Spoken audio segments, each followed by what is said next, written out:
السلام علیکم ورحمۃ اللہ وبرکاتہ، نحمده ونصلی علی رسولہ الکریم، اما بعد فاعوذ باللہ من الشیطان الرجیم، بسم اللہ الرحمن الرحیم، رب اشرح لی صدری ویسر لی امری واحلل عقدۃ من لسانی یفقہوا قولی۔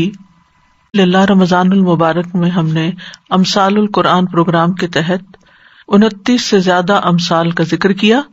کچھ مثالیں باقی تھیں، اس لیے یہی مناسب سمجھا کہ پہلے قرآن مجید کی تمام مثالوں کو مکمل کر لیا جائے اور اس کے بعد پھر کوئی نئی چیز انشاءاللہ۔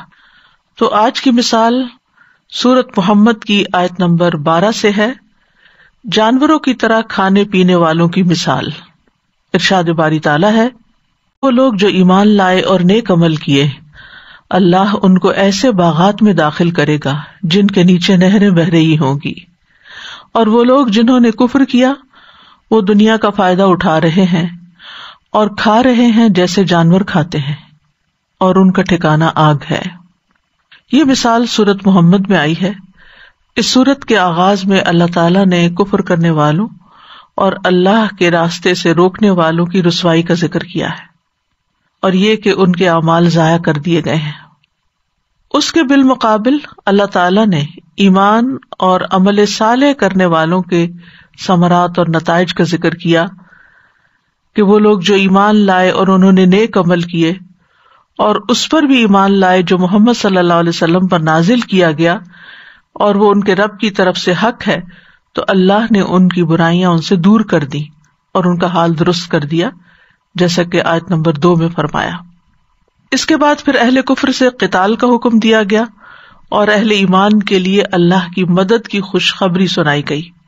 پھر سابقہ اقوام کی ہلاکت کی طرف توجہ دلائی گئی کہ ان کی مثال سے سبق پکڑو کہ جب اللہ کا عذاب آیا تو ان کا کوئی بھی حمایتی نہ تھا۔ اس کے برعکس ایمان والوں کا حمایتی اللہ ہے، ایمان والوں کا مددگار اللہ ہے۔ ذالک بأن اللہ مولی الذین آمنوا وأن الکافرین لا مولی لہم۔ ان سب باتوں کے بعد یہ مثال لائی گئی جس کا مقصد یہی ہے کہ ایمان اور عمل صالح کرنے والوں کے لیے آخرت میں بہت عمدہ چیزیں تیار کی گئی ہیں، جبکہ اس کے مقابلے میں کفار اس دنیا کی چیزوں سے فائدہ اٹھا رہے ہیں اور جانوروں کی طرح کھا پی رہے ہیں اور اپنے انجام سے بے خبر ہیں۔ تو ارشاد باری تعالیٰ ہے، ان اللہ یدخل الذین آمنوا وعملوا الصالحات۔ ان اللہ، بے شک اللہ تعالیٰ، یقیناً اللہ تعالیٰ، یعنی تاکیدی بات ہے، پکی بات ہے کہ ایسا ضرور ہوگا۔ کیا؟ یدخل الذین آمنوا، داخل کرے گا ان لوگوں کو جو ایمان لائے۔ یدخل جو ہے یہ دخول سے ہے جو خروج کی ضد ہے، اور یہ مکان اور زمان اور اعمال سب کے متعلق استعمال ہوتا ہے۔ مثلاً ہم کہتے ہیں فلاں جگہ داخل ہوا، یہ وقت داخل ہو گیا، ظہر کی نماز کا وقت داخل ہو گیا، یا فلاں شخص اس کام میں مشغول ہو گیا، داخل ہو گیا۔ ادخلوا هذه القرية کا لفظ آتا ہے قرآن مجید میں، اسی طرح اور بھی چیزیں ہیں۔ تو بے شک اللہ سبحانہ و تعالی داخل کرے گا کس کو؟ الذین آمنوا، ان لوگوں کو جو ایمان لائے۔ تو جنت میں داخلے کی سب سے پہلی اور اہم شرط ایمان ہے۔ ایمان کے بغیر کوئی شخص جنت میں نہیں جا سکتا، اور ایمان کے ساتھ عمل صالح۔ ایمان کا مطلب کیا ہے؟ کہ ایسی چیزوں پر ایمان لایا جائے جن پر ایمان لانا واجب کر دیا گیا، لازم کر دیا گیا ہے، جن کی اللہ اور اس کے رسول نے ہمیں خبر دے دی ہے کہ کن کن چیزوں پر ایمان لانا ہے۔ رسول اللہ صلی اللہ علیہ وسلم نے بھی اس کی تفصیل بیان کی ہے، ایمان کے اصول بیان کیے ہیں کہ اس سے مراد اللہ پر ایمان لانا، فرشتوں پر، کتابوں پر، رسولوں پر، آخرت کے دن پر اور اچھی بری تقدیر پر ایمان لانا ہے۔ اور جب تک ان سب چیزوں پر ایمان نہ لایا جائے تو انسان ایمان میں داخل نہیں ہوتا۔ اور ایمان کا مطلب صرف ان چیزوں کی تصدیق کرنا ہی نہیں کہ ہاں ہے یہ، بلکہ ان کو قبول کرنا، تسلیم کرنا، اور ان کے مطابق پھر زندگی ڈھالنا۔ اور پھر انسان اپنی زندگی میں عمل صالح کرتا ہے، نیک اعمال کرتا ہے، اور یہ ایمان کی وجہ سے ہی ہوتا ہے۔ اور اس کے لیے دو بنیادی شرائط ہیں. ایک یہ کہ اللہ سبحانہ وتعالیٰ کے لیے خالص نیت ہو. جتنے بھی اعمال ہیں، ظاہری ہیں، باطنی ہیں، اقوال ہیں، کچھ بھی ہیں، سب کے سب اللہ کی رضا اور خوشنودی کے لیے ہو، کسی اور کے لیے نہ ہو. جب تک کوئی عمل خالصتاً اللہ کے لیے نہیں کیا جاتا، اللہ سبحانہ وتعالیٰ اس کو قبول ہی نہیں کرتا. یعنی بہت سی نیکیاں جن کو ہم نیکی سمجھ کے کرتے رہتے ہیں کہ نیکی کا کام ہے، چلو یہ بھی کر لے، یہ بھی کر لے. اس وقت ہمیں یاد رکھنا چاہیے کہ یہ صرف اور صرف اللہ رب العزت کے لیے ہے، کسی اور کی خوشی کے لیے نہیں، کسی اور سے تعریف حاصل کرنے کے لیے نہیں. اور دوسرا یہ ہے کہ اس کام کا طریقہ کار بھی درست ہو. درست ہونے کا مطلب کیا ہے؟ شریعت کے مطابق، شریعت کے موافق، نبی صلی اللہ علیہ وسلم کے طریقے کے مطابق، ان کی مخالفت نہ ہو، کوئی نیا طریقہ ایجاد نہ کیا ہو جسے بدعت کہا جاتا ہے، جو نبی صلی اللہ علیہ وسلم سے ثابت نہ ہو.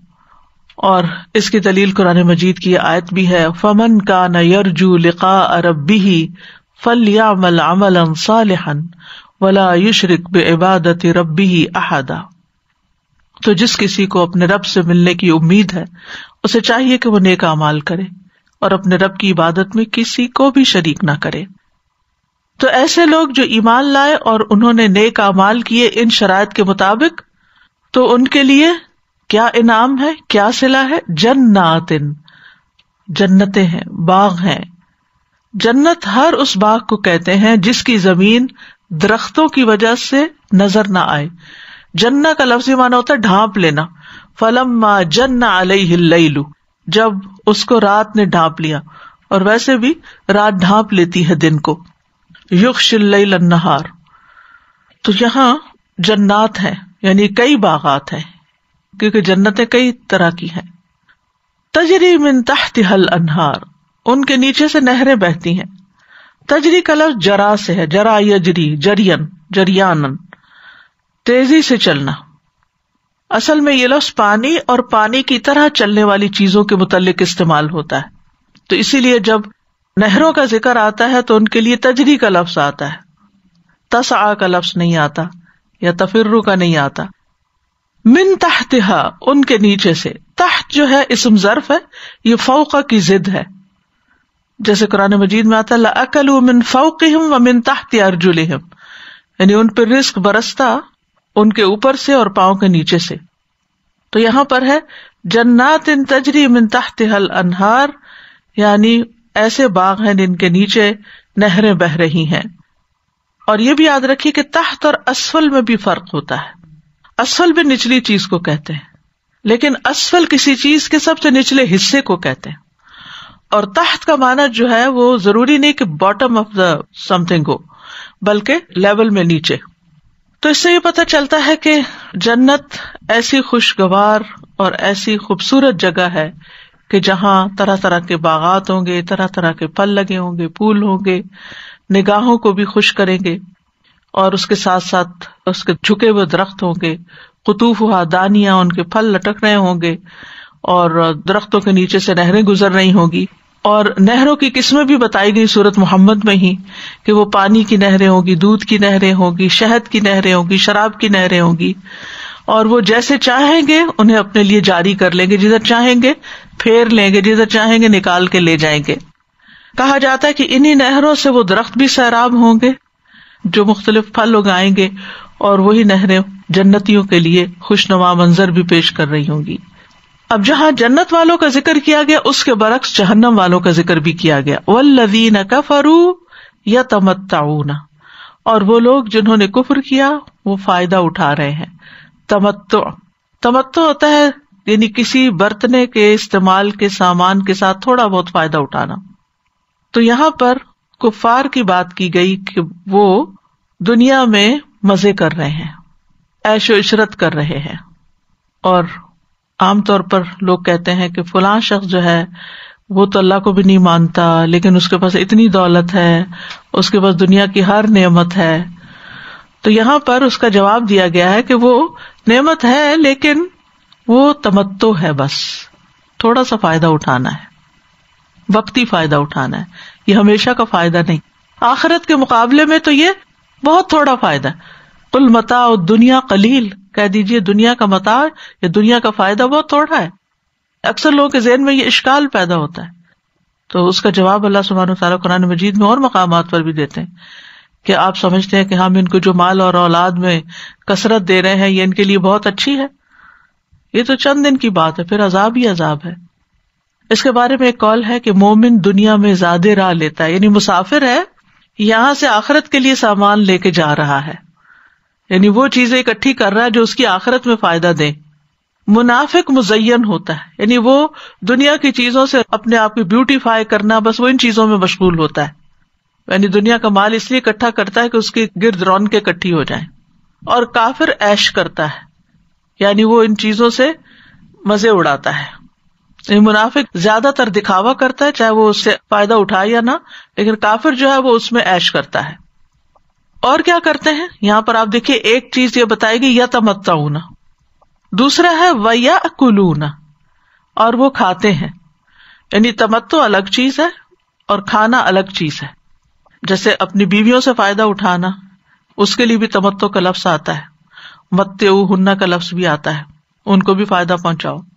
تو اسی لیے علماء کہتے ہیں کہ اس سے مراد ہے یعنی وہ اپنے پیٹوں اور شرمگاہوں کو ہی اپنا مقصد بنائے ہوئے ہیں، صرف اسی کے بارے میں سوچتے ہیں اور کل کیا ہوگا اس سے وہ غافل ہے۔ تو یہاں پر ہے وَيَأْكُلُونَ كَمَا تَأْكُلُ الْأَنْعَامُ، یہاں جو کما ہے یہ مثال کے طور پر آیا ہے، مانند اس کے، مثال اس کے جیسے انعام کھاتے ہیں، یعنی ان کا کھانا انعام کی طرح کھانا ہے۔ انعام کا لفظ نعم سے ہے، یہ خاص طور پر اونٹوں کے لیے بولا جاتا ہے۔ اونٹوں کو نعم اس لیے کہا گیا کہ وہ عربوں کی سب سے بڑی نعمت تھے، لیکن اس کے بعد صرف اونٹوں کے لیے نہیں بلکہ اس کا اطلاق بھیڑ، بکری، اونٹ، گائے، ہرن، زرافہ وغیرہ کے لیے بھی ہوتا ہے۔ مگر ان جانوروں پر انعام کا لفظ اس وقت بولا جاتا ہے جب ان کے اندر اونٹ شامل ہو۔ قرآن مجید میں وَجَعَلَ لَكُم مِّنَ الْفُلْكِ وَالْأَنْعَامِ مَا تَرْكَبُونَ، اور تمہارے لیے کشتیاں اور چوپائے بنائے جن پر تم سوار ہوتے ہو۔ تو سواری کس پہ کرتے ہیں؟ کون سے انعام پہ؟ بکری پہ تو نہیں کرتے، یا بھیڑ پہ تو نہیں کرتے، یا ہرن پہ تو نہیں کرتے، اونٹ پہ کی جاتی ہے۔ تو مانا کیا ہے، یعنی یہ مثال کیوں دی گئی ہے، اس کی کیا وضاحت ہے؟ ان لوگوں کی مثال ہے جنہوں نے کفر کیا کہ وہ دنیا میں کس چیز کو اپنا مقصد بنائے ہوئے ہیں، یعنی ان کے کھانے پینے اور لطف اندوز ہونے کی مثال ایسے ہی ہے جیسے انعام ہوں۔ سارے حیوانات کا ذکر نہیں یہاں کیا گیا، یہ قابل غور نکتہ ہے۔ انعام ہے مویشی جانور کہ جن کا مقصد صرف کھانا پینا، چرنا چگنا ہی ہوتا ہے، اور اس کے بعد بچے پیدا کرنا اور گھومنا پھرنا، اور بس ختم۔ تو اللہ سبحانہ تعالیٰ نے دنیا میں کفار کو جو کچھ دے رکھا ہے اس کی کوئی اہمیت نہیں ہے، کیونکہ یہ سب چیزیں تو ان کو مل گئی، لیکن اصل چیز کی سمجھ نہ انہیں ملی کہ ہماری زندگی کا مقصد کیا ہے، ہم یہاں کیوں آئے ہیں اور ہم نے کہاں واپس جانا ہے، یہ نقطہ ان کو سمجھ نہیں آیا، اور یہ کہ ان کا آگے حساب کتاب ہونا ہے۔ تو اس لیے وہ پیٹ پوجا کرنے والے ہیں لیکن اپنی آخرت سے وَهُمْ عَنِ الْآخِرَةِ هُمْ غَافِلُونَ، جیسے جانوروں کا حصہ ہے دنیا میں اور ان کا انجام کیا ہے، جیسے قرآن مجید میں انعام کے فوائد کیا بتائے گئے، یعنی اسی طرح کفار بھی کچھ چیزوں میں فائدے دیتے ہیں، یعنی دنیا میں محنت کرتے ہیں، پڑھتے ہیں، لکھتے ہیں، ریسرچ کرتے ہیں، کام کرتے ہیں، اور کچھ فائدے انسانیت کو پہنچا جاتے ہیں، جیسے بھیڑ بکری وغیرہ، دودھ، اون، کھال، گوشت، ہڈیاں، یہ ان چیزوں کا فائدہ ان سے ہو جاتا ہے۔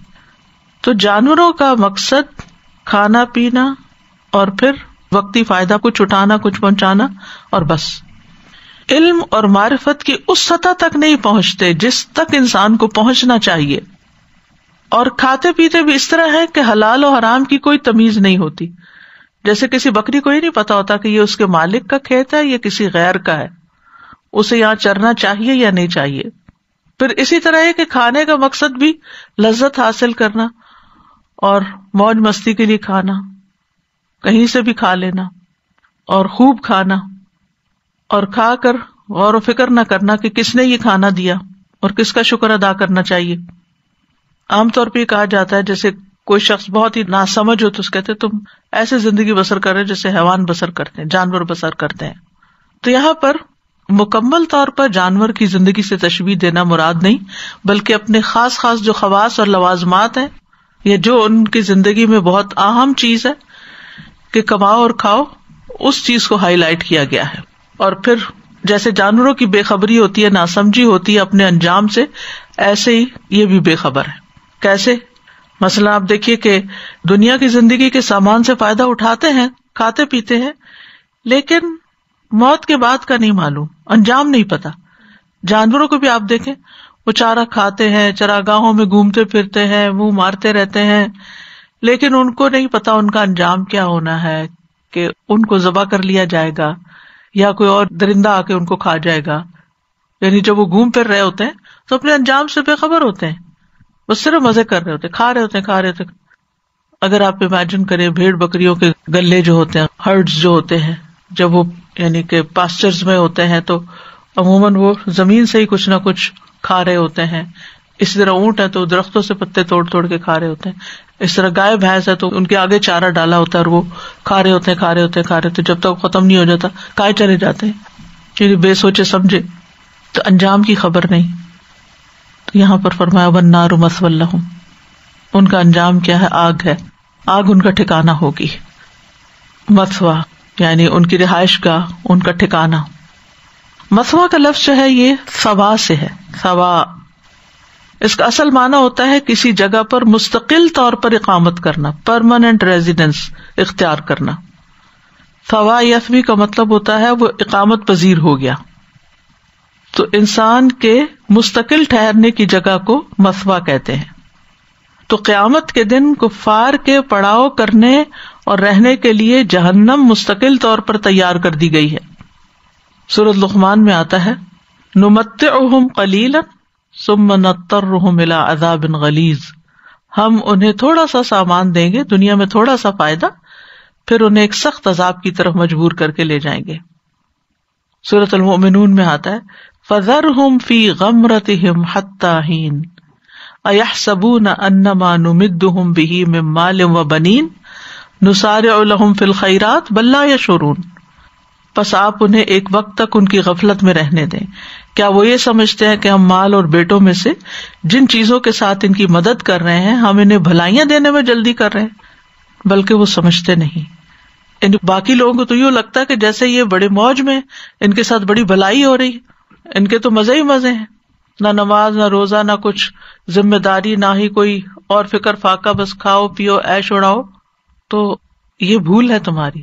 بل لا یشعرون، ان کو نہیں پتا کہ ان کو اس وقت وقتی طور پر جو دنیا میں مزے کرنے کا موقع دیا جا رہا ہے اس کا انجام کتنا بھیانک ہے.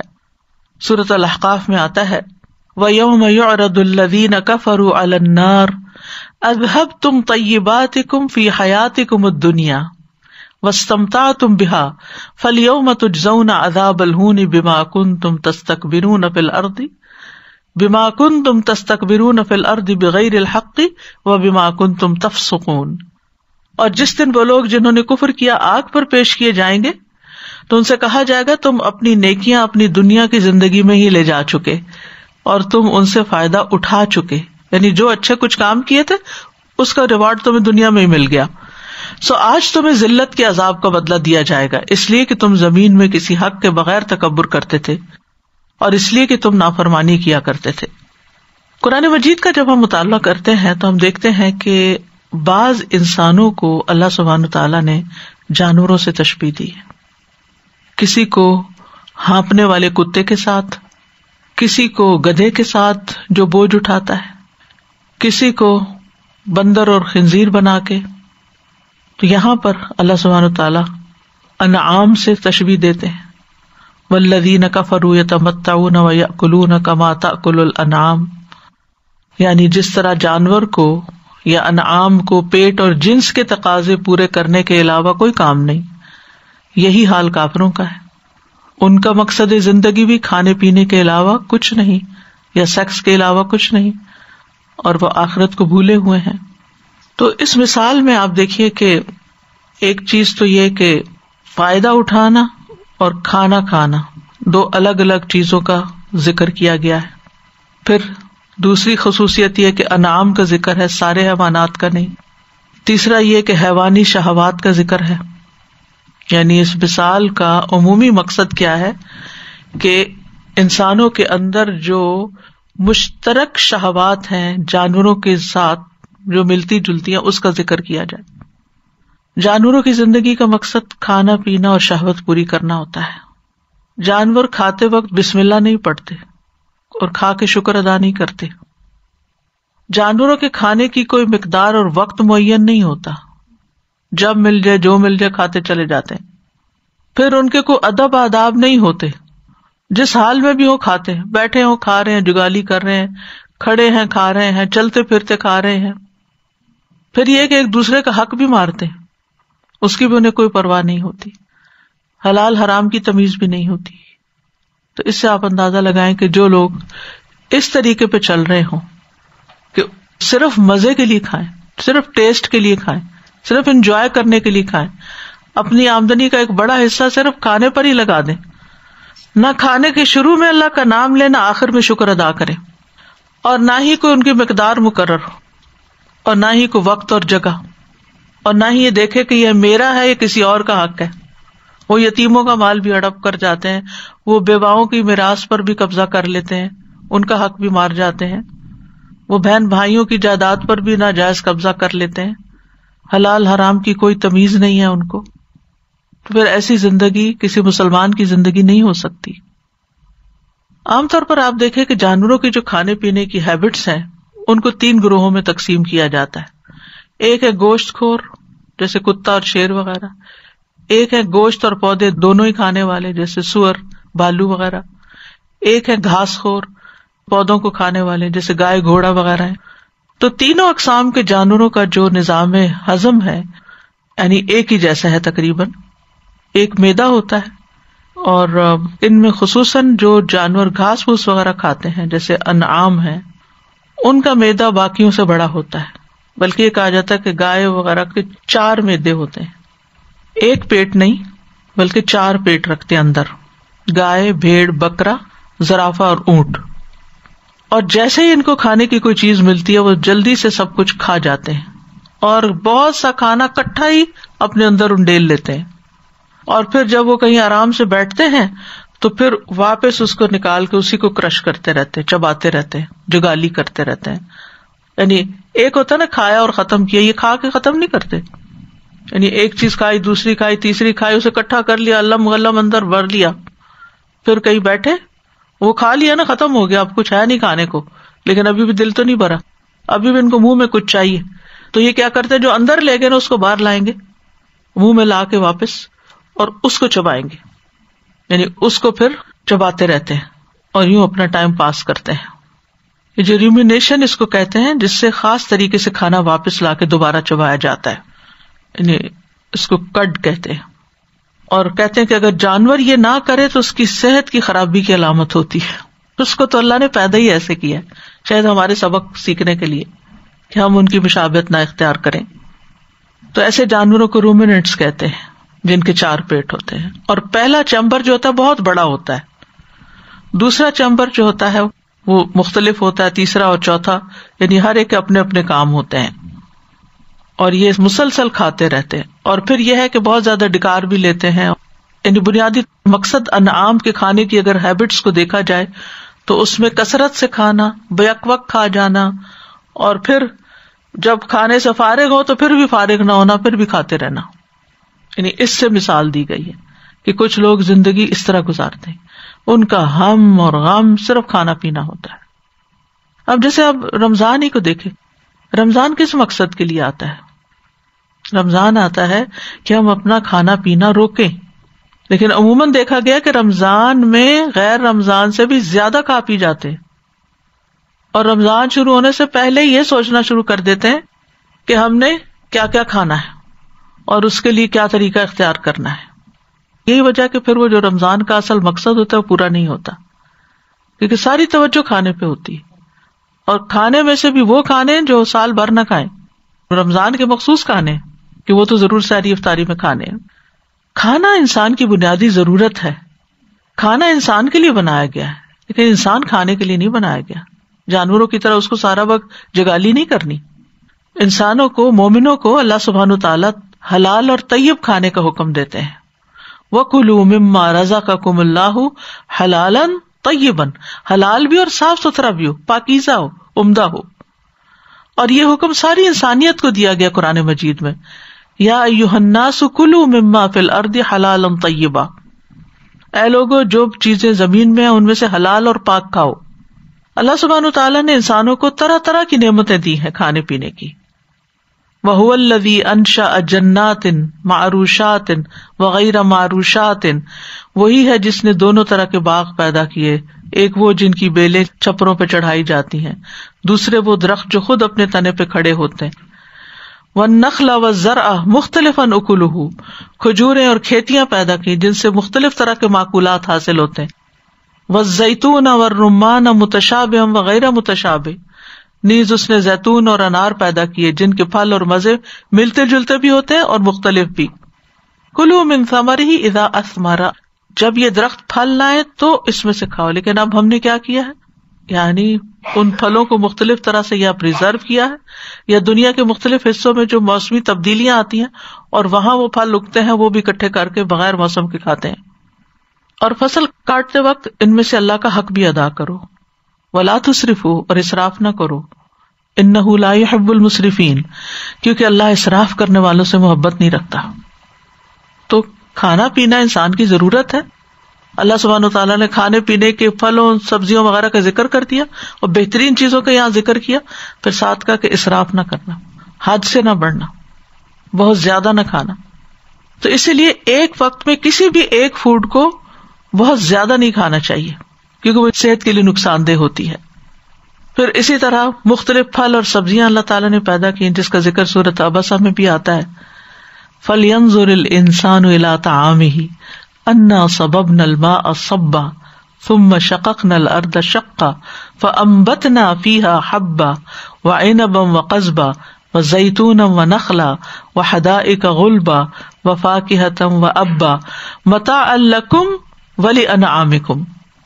انسان کو چاہیے کہ وہ اپنے کھانے کی طرف دیکھے. ہم نے ہی اوپر سے پانی برسایا، پھر عجیب طرح سے زمین کو پھاڑا، پھر ہم نے اس میں اناج اگایا اور انگور اور ترکاریاں اور زیتون اور کھجور اور گھنے باغ اور پھل اور چارہ بھی اگایا. اتنی ساری چیزیں سب انسان کے لیے اور چارہ حیوان کے لیے. یہ سب کچھ تمہارے اور تمہارے مویشیوں کے لیے زندگی کا سامان ہے. تو اس سے پتہ چلتا ہے کہ یہ ساری غذائیں جو اللہ نے پیدا کی یہ زندہ رہنے کے لیے ضروری ہیں، صحت کے لیے کھانا پینا ضروری ہے. اسی طرح ينبت لكم به الزرع والزيتون والنخيل والأعناب ومن كل الثمرات، اور اس پانی سے تمہارے لیے کھیتی، زیتون، کھجور، انگور اور ہر طرح کے پھل پیدا کرتا ہے. لیکن آگے نہیں کہا کہ کھاؤ، کہا ان فی ذلک لآیۃ لقوم یتفکرون، غور و فکر کرنے والوں کے لیے اس میں ایک بہت بڑی نشانی ہے. تو وہ نشانی کیا ہے؟ اس میں غور و فکر کرنے، کیونکہ اللہ نے انسان کو عقل دی. صرف حیوانوں کی طرح کھا ہی نہ لے، مزہ ہی نہ کر لے، بلکہ کیا کرے، کھاتے ہوئے ان سے سبق بھی حاصل کرے. سورۃ النحل میں یہ آتا ہے وَمِن ثَمَرَاتِ النَّخِيلِ وَالْأَعْنَابِ تَتَّخِذُونَ مِنْهُ سَكَرًا وَرِزْقًا حَسَنًا إِنَّ فِي ذَلِكَ لَآیَةً لِقَوْمٍ يَعْقِلُونَ. نیز کھجور اور انگور کے پھلوں سے ہم تمہیں ایک مشروب پلاتے ہیں جسے تم نشہ آور بھی بنا لیتے اور عمدہ رزق بھی. اہل دانش کے لیے، اہل عقل کے لیے اس میں ایک نشانی ہے. یہاں بھی عقل استعمال کرنے کے لیے کہا گیا. پھر سورۃ النحل میں دودھ کا بھی ذکر آتا ہے، شہد کا ذکر آتا ہے، شہد کی مکھی کس طرح انسان کے لیے شہد بناتی ہے اس کی تفصیل آتی ہے. پھر سمندر میں انسان کے لیے کیسی کیسی غذائیں رکھ دی گئی ہیں. تر و تازہ گوشت وہاں مچھلیوں کی شکل میں اور دیگر حیوانات کی شکل میں ہے. ابراہیم علیہ السلام نے بھی اپنی اولاد کے لیے اچھے وافر پھلوں کے کھانے کی دعا کی تھی کہ اللہ ان کو اچھا رزق عطا کرنا. وَارْزُقْهُم مِّنَ الثَّمَرَاتِ لَعَلَّهُمْ يَشْكُرُونَ. رزق اس لیے دینا کہ تیرے شکر گزار بندے بنے، یعنی انسان غور و فکر بھی کرے، عقل سے بھی کام لے اور شکر بھی ادا کرے. ابراہیم علیہ السلام جب اسماعیل علیہ السلام سے ملے تو ان کی بیوی کو دعا دی تھی کہ اللہم بارک لہم فی اللحم والماء، اللہ ان کے پانی اور گوشت میں برکت عطا فرما، کیونکہ وہاں یہی دو چیزیں اویلیبل تھی اس وقت. اور کھانا انسان خود بھی کھاتا ہے اور کھلاتا بھی ہے، اور کھلانا جو ہے وہ صدقہ شمار ہوتا ہے. نبی صلی اللہ علیہ وسلم نے فرمایا تمہارا اپنے آپ کو کھلانا یعنی خود کھانا تمہارے لیے صدقہ ہے، یعنی انسان کماتا ہے، پھر خرید کے لاتا ہے، پھر پکاتا ہے، پھر کھاتا ہے، تو گویا اس نے اپنے اوپر صدقہ کیا. تمہارا اپنے بیٹے کو کھلانا بھی تمہارے لیے صدقہ ہے، تمہارا اپنی بیوی کو کھلانا تمہارے لیے صدقہ ہے، اور تمہارا اپنے خادم کو کھلانا تمہارے لیے صدقہ ہے. یعنی کھانا جو ہے وہ ایک عبادت بھی ہے، اور اس میں جو محنت لگتی ہے، ایفرٹ لگتی ہے اس سارے پروسیس میں، وہ انسان کے لیے ایک اجر اور ثواب کا باعث بھی ہے اگر انسان اس کو انسانوں کی طرح کھائے، اگر اللہ سبحانہ تعالیٰ اور نبی صلی اللہ علیہ وسلم کے بتائے ہوئے طریقے کے مطابق ان نعمتوں کو استعمال کرے، ابیوز نہ کرے. تو چند باتیں جو ہمیں اس سلسلے میں پتہ چلتی ہیں ہماری دین سے، وہ یہ کہ ہماری زندگی کا مقصد صرف کھانا پینا ہی نہ رہ جائے.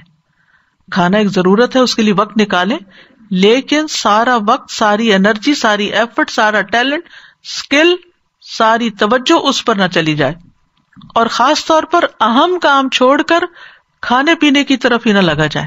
اس کی مذمت کی گئی ہے.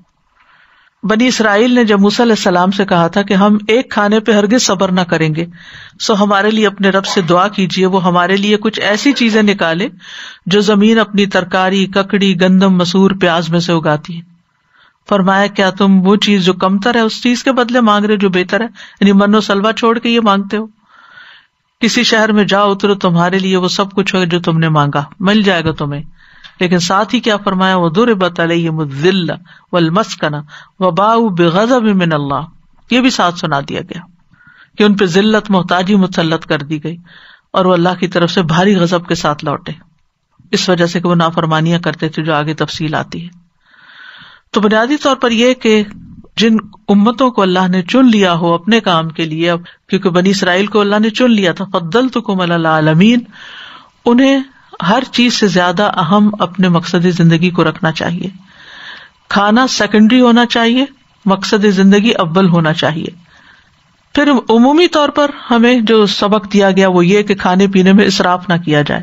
وَكُلُوا وَاشْرَبُوا وَلَا تُسْرِفُوا إِنَّهُ لَا يُحِبُّ الْمُسْرِفِينَ. کھاؤ پیو لیکن اسراف نہ کرو، کیونکہ اللہ اسراف کرنے والوں کو پسند نہیں کرتا. رسول اللہ صلی اللہ علیہ وسلم نے فرمایا کھاؤ پیو پہنو اور صدقہ کرو لیکن اسراف نہ کرو اور تکبر نہ کرو. مومن اور غیر مومن کے کھانے میں فرق کیا ہے؟ اس حدیث سے پتہ چلتا ہے. نافع کہتے ہیں، ابن عمر کے غلام ہیں، ابن عمر اس وقت تک کھانا نہیں کھاتے تھے جب تک ان کے ساتھ کھانے کے لیے کوئی مسکین نہ لایا جاتا، یعنی اپنے کھانے میں لازماً کسی کو شریک کرتے تھے. وہ کہتے ہیں ایک مرتبہ میں ان کے ساتھ کھانے کے لیے ایک شخص کو لایا تو اس نے بہت زیادہ کھانا کھایا. ابن عمر نے کہا آئندہ اس شخص کو میرے پاس نہیں لانا، کیونکہ میں نے نبی صلی اللہ علیہ وسلم سے سنا ہے مومن ایک آنت میں کھاتا ہے اور کافر 7 آنتوں میں کھاتا ہے، یعنی بہت زیادہ کھاتا ہے بیک وقت. تو بقدر ضرورت کھانا چاہیے، اعتدال سے کھانا چاہیے. ٹو مچ ایٹنگ جو ہے وہ، اور بیک وقت ایک ہی وقت میں بہت زیادہ کھا جانا وہ نقصان دہ ہے. رسول اللہ صلی اللہ علیہ وسلم نے فرمایا انسان نے پیٹ سے بدتر برتن نہیں بھرا، چنانچہ ابن آدم کے لیے کمر سیدھی کرنے کے لیے چند لقمے کافی ہیں. اگر اس سے زیادہ ہی کھانا ہو تو پیٹ کے 3 حصے کر لے، 1/3 کھانے کے لیے، 1 پانی کے لیے اور 1/3 سانس لینے کے لیے. ابن عمر فرماتے ہیں کہ ایک شخص نے نبی صلی اللہ علیہ وسلم کے سامنے ڈکار لی تو آپ نے فرمایا اپنی ڈکار کو ہم سے دور رکھو، کیونکہ دنیا میں زیادہ پیٹ بھر کر کھانے والے قیامت کے دن سب سے زیادہ بھوکے رہیں گے. طویل دن ہوگا قیامت کا، تو اس دن وہ بھوکے ہوں گے. وہ امتی بدترین قرار پائے جو طرح طرح کے کھانے کھائے. نبی صلی اللہ علیہ وسلم نے فرمایا ان قریب میری امت میں ایسے لوگ ہوں گے جو طرح طرح کے کھانے اور رنگ برنگے مشروب طلب کریں گے، طرح طرح کے کپڑے پہنیں گے اور گفتگو میں بے احتیاطی کریں گے، یعنی سوچے سمجھے بغیر بولیں گے، اور طرح طرح کی سواریوں پہ سوار ہوں گے. وہی میری امت کے بدترین لوگ ہوں گے. تو اس سے یہ پتہ چلتا ہے کہ صحابہ اور نبی صلی اللہ علیہ وسلم کا طریقہ جو تھا کھانے پینے میں وہ ہم سے بہت مختلف تھا جو ہم نے آج اختیار کر لیا. نبی صلی اللہ علیہ وسلم نے یہ بھی فرمایا مجھے تمہارے متعلق ان گمراہ کن خواہشات کا سب سے زیادہ اندیشہ ہے جن کا تعلق پیٹ اور شرمگاہ سے ہوتا ہے، اور اپنی مرضی پر چلنے کی گمراہی کا بھی اندیشہ ہے، یعنی اپنی منمانیاں کرنا، یہ بھی گمراہی ہے. یہ نہ دیکھنا کہ اللہ اور اس کے رسول صلی اللہ علیہ وسلم نے کیا فرمایا، بلکہ یہ دیکھنا کہ مجھے کیا پسند آتا ہے، میرے لیے کیا کنوینئنٹ ہے، مجھے کیا اچھا لگتا ہے. ابن قیم کہتے ہیں مدارج السالکین میں دل کو بگاڑنے والے 5 امور ہیں، 5 چیزوں سے دل بگڑ جاتا ہے. یعنی دل سخت ہو جاتا ہے یا غافل ہو جاتا ہے. نمبر 1 لوگوں سے زیادہ گھل مل کر رہنا، یعنی ٹو مچ سوشلائزنگ، اس کی بات اس کی. اور اس سے آپ نے دیکھا ہی ہوگا کہ کتنی پریشان کن خبریں ہوتی ہیں نا. ایک میسج کھولتے ہیں تو کسی کے مرنے کا ہوتا ہے، دوسرا کھولتے ہیں تو کسی کی بیماری کا، تیسرا کھولتے ہیں تو کسی کی طلاق کا، چوتھا کھولتے ہیں کسی کے فساد اور لڑائی کا. اور اینڈ آف دا ڈے جب آپ رکھتے ہیں فون تو آپ ایگزاسٹ ہو چکے ہوتے ہیں کہ اتنی عجیب و غریب طرح کی خبریں چاروں طرف سے، پلس نیوز سننے بیٹھ جائیں تو پھر دنیا بھر کی جو خبریں ہیں. تو لوگوں سے زیادہ گھل مل کے رہنا، بہت زیادہ بات چیت اور باتیں اور ہنسی مذاق، یہ دل کو بگاڑتا ہے. دوسرے ہے خواہش پرستی، خواہشات کی پوجا کرنا. تیسرے ہے غیر اللہ سے دلی تعلق رکھنا، یعنی اللہ کے علاوہ کسی سے شدید محبت کرنا. محبت کرنا منع نہیں ہے لیکن اعتدال میں، اور وہ محبت لمٹس کراس نہ کرے، اللہ کی محبت سے نہ بڑھے. پھر زیادہ کھانا اور زیادہ سونا. بعض سلف صالحین نے کہا 2 خصلتیں دل کو سخت کر دیتی، زیادہ بولنا اور زیادہ کھانا پینا. ابو سلمان دارانی کہتے ہیں جو زیادہ کھاتا ہے اس پر 6 آفتیں پڑتی ہیں. وہ مناجات کی حلاوت کھو دیتا ہے، یعنی دعا میں کنسنٹریٹ نہیں کر پاتا، اللہ سبحانہ تعالیٰ سے باتیں نہیں کر پاتا، سرگوشیاں نہیں کر سکتا، دھیان ہی نہیں، اس کو فوکس ہی نہیں ہوتا، فوکس پیٹ کی طرف ہے. نمبر 2 مخلوق پر شفقت سے محروم ہو جاتا ہے، کیونکہ جب وہ پیٹ بھر لیتا ہے تو سمجھتا ہے سب کے پیٹ بھرے ہوئے ہیں، اس پر عبادت ثقیل ہو جاتی. تیسری چیز یہ ہے، یعنی عبادت کے لیے کھڑا ہے، پھر وضو نہیں رہا، پھر اس کو دوبارہ وضو کرنا ہے، یعنی عبادت اس کو ایک بوجھ لگتی ہے. 4 اس کی خواہشات بڑھ جاتی ہیں، کیونکہ جتنا زیادہ انسان کھاتا ہے پھر اسی کے مطابق اس کے اندر قوت آتی ہے، پھر اس کی خواہشات جو حیوانی خواہشات ہیں وہ زیادہ ابھرتی ہیں. اور کہا کہ سارے اہل ایمان مسجدوں کی طرف چکر لگاتے ہیں اور پیٹ بھرنے والے کوڑا کرکٹ کی طرف گردش کرتے ہیں، اور اب ریسٹورانٹس کے گرد. پھر یہ ہے کہ جانور جو ہیں ان کا کھانے پینے کا کوئی طور طریقہ نہیں ہوتا. عام طور پر وہ کھڑے ہو کے بھی کھا رہے ہیں اور منہ ایسے ہلا رہے ہیں، سر اوپر اٹھایا ہوا ہے، یعنی مینرز نہیں ہیں ان کے، ٹیبل مینرز نہیں ہے جیسے کہتے ہیں، کھانے کا طریقہ نہیں ہے. تو کھانے کے آداب کا خیال رکھنا بھی ضروری. سب سے پہلے تو یہ دیکھنا چاہیے جو کھانے لگاؤں وہ صاف ستھرا پاکیزہ بھی ہے یا نہیں. نبی صلی اللہ علیہ وسلم نے فرمایا بے شک مومن کی مثال شہد کی مکھی کی طرح ہے، جو پاکیزہ چیز کھاتی ہے پاکیزہ رس خارج کرتی ہے. جس پھول پتی یا پتے پہ بیٹھتی ہے نہ وہ ٹوٹتا نہ خراب ہوتا ہے. اب دیکھیں کہ جانور جب کسی کھیت میں داخل ہوتے ہیں نا اجاڑ کے رکھ دیتے ہیں. تو اب اسی طرح اگر کوئی شخص کسی بوفے میں داخل ہوا ہے اور ادھر سے ڈال ادھر سے ڈال پلیٹ بھر لے اور پھر تھوڑا سا کھایا اور تھوڑا ایسے بچا کے اجاڑ کے، اگر آپ بعد میں دیکھیں تو یوں لگتا ہے وہ جیسے کہتے ہیں نا کعصف مأکول. شادیوں میں دعوتوں میں آپ دیکھیں، یعنی جب لوگ نکل جاتے ہیں اور کھانے کے ٹیبلز کے اوپر جو حالات ہوتے ہیں وہ کھائے ہوئے بھوس کی طرح، یعنی کچھ کھایا اور کچھ پھیلایا اور کچھ برباد کیا اور کچھ نیچے گرایا، کچھ ٹیبل پہ گرایا، یہ حالات کرتے ہیں. اس سے بھی رک جانا چاہیے. نبی صلی اللہ علیہ وسلم نے فرمایا مرنے کے بعد سب سے پہلے انسان کے جسم میں اس کا پیٹ ہی بدبودار ہوتا ہے. تو جو کوئی طاقت رکھتا ہے کہ پاک اور طیب کے سوا کچھ اور نہ کھائے تو اسے ایسا ہی کرنا چاہیے. حرام کھانے سے بچنا چاہیے. نبی صلی اللہ علیہ وسلم نے فرمایا وہ گوشت اور خون جنت میں داخل نہ ہوگا جو حرام پہ پلا بڑھا، وہ جہنم کا ہی زیادہ مستحق ہے. اور حرام میں بعینی ہی اور بنفسی ہی، یعنی کمائی حرام کی نہ ہو اور کھانے کی چیز حرام بالذات نہ ہو. کھانے سے پہلے ہاتھ دھونے چاہیے، کھانے کے شروع میں بسم اللہ پڑھنی چاہیے، بیٹھ کر کھانا پینا چاہیے. انس رضی اللہ عنہ بیان کرتے ہیں کہ نبی صلی اللہ علیہ وسلم نے اس بات سے منع فرمایا کہ کوئی شخص کھڑے ہو کر پانی پیے. قتادہ انس سے پوچھتے ہیں کہ کھانے کے بارے میں کیا حکم ہے؟ انہوں نے کہا یہ تو زیادہ شر والا اور زیادہ گندا عمل ہے، انسان کھڑے ہو کے کھائے جیسے جانور کھاتے ہیں. پھر دائیں ہاتھ سے کھانا چاہیے، بائیں ہاتھ سے روکا گیا ہے. نبی صلی اللہ علیہ وسلم نے فرمایا تم میں سے کوئی بھی بائیں ہاتھ سے کھانا نہ کھائے اور نہ ہی کچھ پیے، کیونکہ شیطان اپنے بائیں ہاتھ سے کھاتا اور پیتا ہے. یعنی وہ شیطان کی مشابہت. ہم نے تو شیطان نہیں دیکھا نہ اس کا کھانا دیکھا. نبی صلی اللہ علیہ وسلم کو تو وحی کے ذریعے علم دیا جاتا تھا غیب کی خبروں کا بھی. پھر یہ کہ اپنے سامنے سے کھانا چاہیے ہر جگہ برتن میں ہاتھ نہیں گھمانے چاہیے. اور پھر یہ کہ کناروں سے کھانا چاہیے، درمیان سے نہیں لینا چاہیے. یہ بڑی اہم بات ہے. یعنی کچھ لوگ ہوتے ہیں نوالا توڑا، پلیٹ کے درمیان سے اس کو ٹچ کیا اور وہاں سے کچھ اٹھایا کھایا. نہیں، کنارے سے، سائڈ سے کھانا شروع کریں اپنی جانب سے. نبی صلی اللہ علیہ وسلم نے فرمایا تم پیالے کے اطراف سے کھاؤ، درمیان سے مت کھاؤ، بے شک برکت کھانے کے درمیان میں اترتی ہے. تو پھر بے برکت کھانا کھاتے ہو تو کیا ڈائجیشن ہوگی اور کیا طاقت آئے گی اس سے. نبی صلی اللہ علیہ وسلم ناپسند کرتے تھے کہ کھانے کی چوٹی سے کھایا جائے، یعنی جیسے کسی کھانے کو اس طرح سجایا گیا، رکھا گیا اور وہ نا جیسے ٹی سی جس کو بولتے اوپر ذرا جیسے ٹاور سا بن جاتا ہے، زیادہ کھانا ہو تو پھیلانے کی بجائے اس کو ذرا اوپر اوپر کر کے تھوڑا ڈیکوریٹ بھی کر دیا جاتا ہے. تو آپ پسند نہیں کرتے تھے کہ اس کے اوپر سے کھانا شروع کریں، نہیں، سائڈ سے کھانا شروع کریں اپنے آگے سے. نبی صلی اللہ علیہ وسلم 3 انگلیوں سے کھایا کرتے تھے. ضرورت پڑنے پر چھری کانٹے چمچ سے بھی کھایا جا سکتا ہے.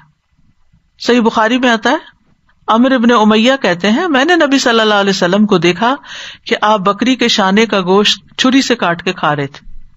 جب آپ کو نماز کے لیے بلایا گیا تو آپ اٹھ کھڑے ہوئے، چھری رکھ دی، پھر نماز پڑھی اور نیا وضو نہیں کیا. پھر اسی طرح ٹیک لگا کے نہیں کھانا چاہیے، اللہ کہ کوئی بیمار ہے یا بچہ ہے تو وہ اور بات ہے.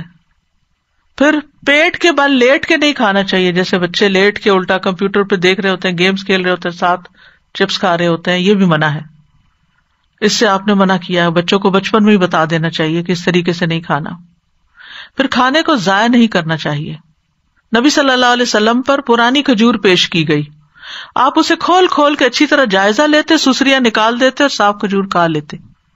ہم تو ذرا سے کسی چیز میں تو فوراً تھرو کرنے کی کرتے ہیں کہ نہیں کھاؤ. گر جائے تو کیا کرنا چاہیے، اس کو صاف کر کے کھا لینا چاہیے. کسی ڈرنک میں مکھی گر جائے تو اسے پورا ڈبو کے نکال کے اس کو استعمال کر لینا چاہیے. پھر کھانے کے بعد انگلی بھی صاف کرنی چاہیے اور برتن بھی صاف کرنا چاہیے. برتن کے ساتھ نہیں کھانا لگا رہے. نبی صلی اللہ علیہ وسلم نے انگلیاں چاٹنے اور برتن صاف کرنے کا حکم دیا. آپ نے فرمایا تم نہیں جانتے برکت کس حصے میں ہے. پھر اسی طرح صحت کے اعتبار سے جو چیزیں سوٹ کرتی ہوں وہ کھانی چاہیے، جن چیزوں سے الرجیز ہوں وہ نہیں کھانی چاہیے، یعنی صحت کو نقصان دینے والی غذا سے بچنا چاہیے. حضرت علی رضی اللہ عنہ کی آنکھوں میں تکلیف ہو گئی تھی تو آپ نے ان کو کھجور کھانے سے پھر روکا تھا. کھانے کے بعد اللہ کا شکر ادا کرنا چاہیے. اللہ تعالیٰ فرماتے ہیں افرأیتم الماء الذی تشربون اانتم انزلتموہ من المزن ام نحن المنزلون لو نشاء جعلناہ اجاجا فلولا تشکرون. بھلا دیکھو جو پانی تم پیتے ہو کیا تم نے اسے بادل سے اتارا ہے یا ہم اتارنے والے ہیں؟ اگر ہم چاہیں تو اسے سخت نمکین بنا دیں، پھر تم شکر ادا کیوں نہیں کرتے؟ انسان جب ایک گھونٹ پانی کا پیتا ہے اور الحمدللہ کہتا ہے تو اس پر اللہ تعالیٰ اس سے راضی ہو جاتا ہے. آپ نے یہ بھی فرمایا کہ کھا کر شکر کرنے والے کے لیے روزہ رکھ کر صبر کرنے والے کی طرح کا اجر ہے. روزہ کتنی مشقت کا کام ہے، تو جو کھا کے شکر ادا کرتا ہے وہ اتنا ثواب پا لیتا ہے. اسی طرح پانی پیتے وقت 3 سانسوں میں پانی پینا چاہیے. نبی صلی اللہ علیہ وسلم 3 سانسوں میں مشروب پیتے. جب برتن اپنے منہ کے قریب کرتے تو اللہ کا نام لیتے، جب برتن دور کرتے تو اللہ کی تعریف کرتے، الحمدللہ کہتے، اور آپ 3 دفعہ ایسے کرتے. اور اس کا فائدہ یہ ہوتا ہے، رسول اللہ صلی اللہ علیہ وسلم نے فرمایا یہ انداز پیاس خوب بجھاتا ہے، یعنی تھوڑا تھوڑا کر کے پینا تندرستی کا باعث ہے اور زیادہ خوشگوار ہے بنسبت اس کے کہ ایک ہی سانس میں گھٹ گھٹ سارا گلاس ختم کر دیں. اور گھونٹ گھونٹ کے جو پیا جاتا ہے، یہ چونکہ میدا گرم ہوتا ہے انسان کا، اس میں ایسڈز ہوتے ہیں اور ابال آ رہے ہوتے ہیں، تو ایک دم اس ٹھنڈا پانی جب گرتا ہے تو وہ نقصان دہ ہوتا ہے. تو جب تھوڑا تھوڑا کر کے پیتے ہیں تو اس کے ساتھ ملتا چلا جاتا ہے. برتن کے اندر سانس نہیں لینا چاہیے، اس کے اندر پھونکے نہیں مارنی چاہیے. پھر اسی طرح رسول اللہ صلی اللہ علیہ وسلم نے فرمایا کہ برتن کو اپنے منہ سے جدا کر کے پھر سانس لیا کرو. اس نے کہا اگر مجھے اس میں کوئی تنکا وغیرہ نظر آئے، فرمایا اسے بہا دیا کرو. پھر کھڑے ہو کر پینے سے آپ نے منع فرمایا. رسول اللہ صلی اللہ علیہ وسلم نے فرمایا اگر کھڑے ہو کر پانی پینے والے کو یہ پتا چل جائے کہ اس کے پیٹ میں کیا جا رہا ہے تو اسی وقت کیا کر دے. اب اللہ ہی بہتر جانتا ہے کیا جاتا ہے، لیکن آپ نے بتایا تو سچ ہی فرمایا. یہ مسند احمد کی روایت ہے. پھر پی کر بھی اللہ کا شکر ادا کرنا چاہیے. اسی طرح یہ ہے کہ کھانے پینے میں سادگی اختیار کرنی چاہیے. حضرت عائشہ کہتی ہیں کہ محمد صلی اللہ علیہ وسلم کے گھرانے نے اگر کبھی ایک دن میں 2 مرتبہ کھانا کھایا تو ضرور اس میں ایک وقت صرف کھجوریں ہوتی تھی، را، یعنی جیسے ناشتہ صرف کھجوروں کا، پھر ایک ہی میل۔ حضرت عائشہ فرماتی ہے آل محمد صلی اللہ علیہ وسلم کبھی پے در پے 3 دن تک سالن کے ساتھ گیہوں کی روٹی نہیں کھا سکے یہاں تک کہ اللہ سے جا ملے۔ 3 دن بھی مسلسل سالن نہیں کھایا آپ نے، اور ہمارا اگر ایک وقت نہ ہو تو ہمارا گزارا نہیں۔ پھر اسی طرح یہ کہ مل کے کھانا چاہیے، فیملی کو اکٹھے ہونا چاہیے اس وقت۔ رسول اللہ صلی اللہ علیہ وسلم نے فرمایا اللہ کے ہاں محبوب کھانا وہ ہے جس کو کھانے والے زیادہ ہوں، یعنی زیادہ اس دسترخوان پر ہوں۔ 2 آدمیوں کا کھانا 3 کے لیے، 3 کا 4 کے لیے کافی ہو جاتا ہے۔ اور پھر دوسروں کو ترجیح دینا کہ اگر بھوکے بھی ہیں، جیسے انصار کے اس کپل نے جو اپنے ساتھ نبی صلی اللہ علیہ وسلم کے مہمان کو لے گئے، جبکہ گھر میں کھانا صرف اتنا ہی تھا کہ یا گھر والے کھاتے یا وہ مہمان کو کھلاتے، تو انہوں نے لائٹ آف کر کے مہمان کو تسلی سے کھانا کھلا دیا۔ پھر اسی طرح کھانے میں عیب نہیں نکالنے چاہیے، سونے چاندی کے برتنوں میں نہیں کھانا چاہیے۔ رسول اللہ صلی اللہ علیہ وسلم نے ریشم و دیباج کے کپڑے پہننے سے اور سونے چاندی کے برتن میں کھانے پینے سے منع کیا۔ آپ نے فرمایا یہ چیزیں ان کفار کے لیے دنیا میں اور تمہیں آخرت میں ملیں گی۔ اسی طرح مشکوک کھانا بھی نہیں کھانا چاہیے، کسی لحاظ سے بھی شک ہو اس میں کہ صدقے کا تو نہیں یا کسی اور کا تو نہیں۔ تو کرنے کے کام یہ ہے کہ کھانا پینا اللہ کی نعمتوں میں سے ہے، لہذا ان نعمتوں کا شکر ادا کریں، ان میں غور و فکر کریں، ان سے اللہ کی معرفت پائیں، اور یہ کھانا اللہ کے قرب کا ذریعہ بنے، نہ کہ غفلت کا ذریعہ۔ پھر یہ کہ کھانے پینے میں جانوروں کی مشابہت سے بچیں، خاص طور پہ کھڑے ہو کے کھانا، کثرت سے کھانا۔ کھانے پینے کے آداب کا بھی خیال رکھیں، جو مینرز ابھی آپ کو بتائیں۔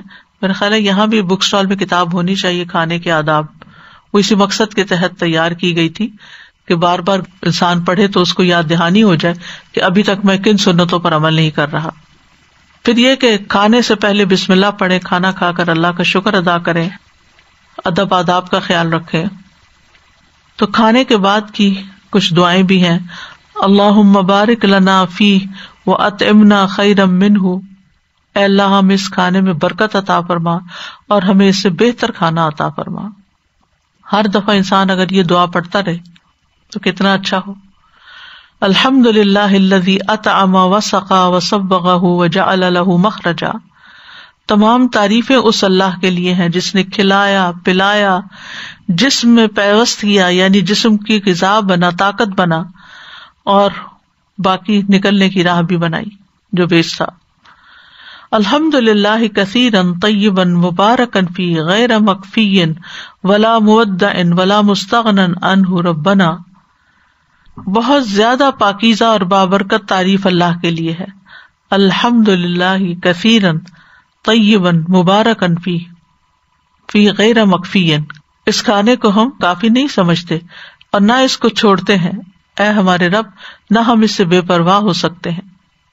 پھر اسی طرح اللہ تعالیٰ کی تعریف ان الفاظ میں، اللہم اطعمت واسقیت واغنیت واقنیت وہدیت واحییت فلک الحمد علی ما اعطیت، کتنی خوبصورت دعا ہے۔ اے اللہ تو نے ہی کھلایا، تو نے ہی پلایا، تو ہی غنی کرتا ہے، تو ہی فقیر کرتا ہے، تو نے ہدایت دی، تو نے زندگی عطا کی، بس تو نے جو کچھ عطا کیا اس پر تیری ہی تعریف ہے۔ پھر یہ کہ اگر انسان کھانا کھانے کے بعد دعا پڑھتا تو اس کے پچھلے گناہ بھی معاف ہوتے ہیں۔ الحمد للہ الذی اطعمنی ھذا ورزقنیہ من غیر حول منی ولا قوہ۔ پھر اسی طرح ایک صحابی کا کھانا کھانے کے بعد اللہ کا شکر ادا کرنے کا انداز یہاں ملاحظہ کیجیے۔ حمید کہتے ہیں ابو ہریرہ نے کہا میری والدہ کے پاس جاؤ، ان سے کہو آپ کا بیٹا آپ کو سلام کرتا ہے اور کہتا ہے کہ ہمیں کچھ کھانا کھلائیے۔ اس پر ان کی والدہ نے جو کی 3 روٹیاں، تھوڑا سا زیتون کا تیل اور نمک ایک رکابی یعنی پلیٹ میں رکھا، میں نے اسے اپنے سر پر لیا اور ان کے پاس لے کر آ گیا۔ پھر جب میں نے ان لوگوں کے سامنے کھانا رکھا تو ابو ہریرہ نے اسے بڑی چیز شمار کیا اور کہا الحمد للہ الذی اشعبنا من الخبز، سب تعریف اس اللہ کے لیے ہے جس نے ہمارا پیٹ روٹی سے بھرا. اس کے بعد کہا ہمارا کھانا 2 سیاہ رنگ یعنی کھجور اور پانی کے سوا کچھ نہ تھا. اس پہ اتنا شکر ادا کر رہے ہیں.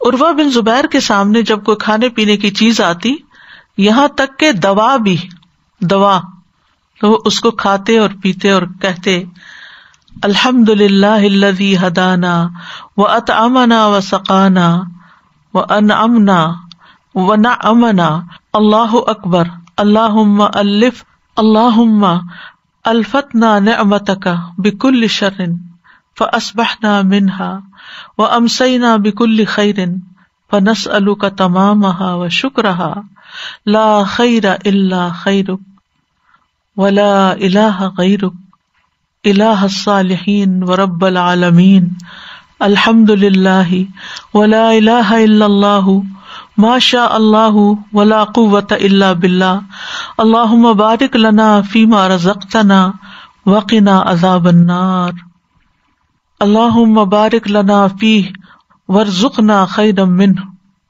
اللہم بارک لہم فیما رزقتہم واغفر لہم وارحمہم ربنا آتنا فی الدنیا حسنۃ وفی الآخرۃ حسنۃ وقنا عذاب النار ربنا لا تزغ قلوبنا بعد اذ ہدیتنا وہب لنا من لدنک رحمۃ انک انت الوہاب ربنا لا تؤاخذنا ان نسینا او اخطأنا ربنا ولا تحمل علینا اصرا کما حملته علی الذین من قبلنا ربنا ولا تحملنا ما لا طاقة لنا به واعف عنا واغفر لنا وارحمنا انت مولانا فانصرنا علی القوم الکافرین. یا رب العالمین تو ہم سب پر اپنی رحمت نازل فرما، ہمیں پاک اور حلال رزق عطا فرما. یا رب العالمین تو ہم سب بیماروں کو صحت عطا فرما. دنیا میں جو بھی کوئی دکھی ہے، بیمار ہے، اس کی بیماری دور کر دے، اس وبا کو ہم سے دور کر دے. یا اللہ تو ہم سب کو معاف کر دے. ربنا تقبل منا انک انت السمیع العلیم وتب علینا انک انت التواب الرحیم وصلی اللہ تعالی علی خیر خلقہ محمد وعلی آلہ واصحابہ اجمعین برحمتک یا ارحم الراحمین. الہی آمین.